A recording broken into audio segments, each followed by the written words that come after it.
যদি কালকের বাজেটে আমাদের যে ট্যাক্স স্ল্যাবটা আছে সেই ট্যাক্স স্ল্যাব নিয়ে যদি সরকার একটা ইতিবাচক কিছু বলে সেটা আমাদের জন্য খুব ভালো হতে পারে। রেল বাজেটে বেসিক্যালি জেনারেল ক্লাসে সুবিধাটা কী করে বাড়ানো যায় সো দ্যাট মানে যে নর্মাল পাবলিক যারা লোকাল ট্রেনে বা যারা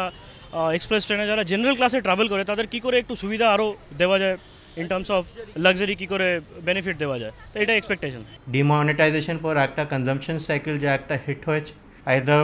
by reduction in taxes or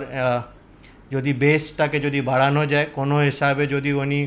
government যদি বাজেটে করতে পারে এই সেন্টিমেন্টসগুলো আবার পজিটিভ হয়ে যাবে, কনজাম্পশন সাইকেল রিভাইভ হবে, ওটা অনেক জরুরি আছে। ট্যাক্সের ব্র্যাকেটটা যাতে আরও একটু বাড়ানো যায়,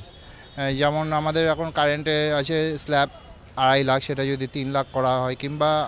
আরও কিছু প্রভিশন দেওয়া হোক যাতে আমরা কিছু নির্দিষ্ট ট্যাক্স সেভিং স্কিমে আমরা কিছু টাকা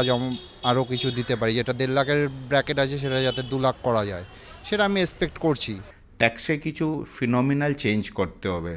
যদি গভর্নমেন্ট ওটা এই বছরে কিছু কমায় ওর তারপরে একটা প্রজেকশন এখনই দেয় কি আমরা আগামী আরও 2টো বাজেট এই সরকার দিতে পারে, সেই সময় ওরা কি কি করতে পারে ট্যাক্সের জন্যে, তাহলে all industrial house as well as the individual can plan their taxes and try to come in the tax ambit.